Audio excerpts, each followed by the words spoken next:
ฮ็ดส่วนในแลค่าไล่เครื่องตัดหญ้าหนาค่านะค่าพาเวียงตีกัวในขั้นใจนะค่ะเนาะ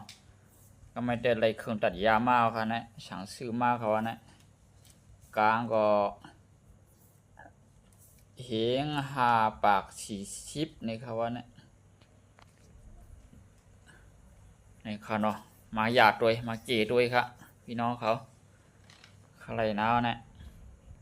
อร่อยยือยางก็6 ย่ำอะไรเมื่อไรก็เป็นยือเป็นยากะเสียงก็ไม่ได้คาไรเครื่องตัดยามากก็ไม่ได้ในค่ะเนาะคาไรเตรียมไรค่ะนะได้เป็นของสุนโตค่ะเนาะตีอันกัดตัดยืดตัดยานั่นเป็นของโปรเลี้ยงเขานั่นได้เป็นของเปิลค่ะเนาะมันเจอของเฮานั่นขนาดไหนก็ไม่ได้ชื่อมาอะไรมาโจมหนานะที่เป็นไห้ก็มูของดีมปอกของป้อมดีมหัวให้ไปเลยกัดตัดด้วยก็ตัดตัวเดหูกะอะไรมาไว้มีหลายอันหลายอีกครับเนาะไว้มีได้มา2 อันครับมีอันม้วน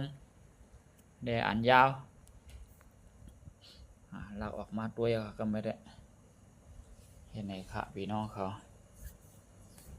ดอกก็ไม่ได้มันเปลี่ยนหือไว้อยู่ยาใน6 กวนนะเพราะอะไรเครื่องตัดไม้ได้แก่หนาวก็ไม่ได้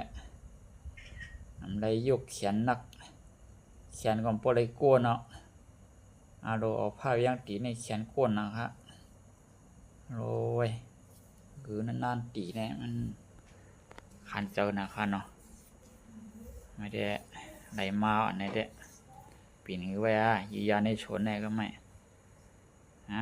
วันนั้นติดมาได้ดิดวันดีๆกะก็ไม่ได้ขึ้นมีเขาด้วยก็ไหมเข้าเครื่องครับนี่เพื่อนเคยเห็นมันมาในครับพี่น้องเขาแบบใส่เวียนตามันป้อหันดีครับตาเท่าในคึกเดะมาใส่หนวดนะครับหันหูมั้งก็ไม่ได้เนาะเห็นในคันเนี่ยพี่น้องเขาไรมาก็เข้าไว้มันเดียวใคร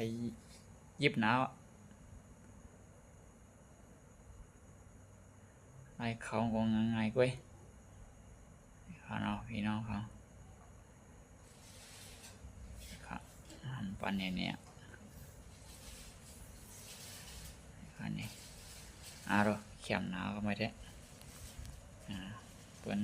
ส่งมาเนี่ยก็เข้ากับกล้วยเขาเนี่ยอย่าไปสังกันเนาะนี่ครับอย่างเครื่องมือก็เป็นบันมาจะจุ่มหมดกันเนาะ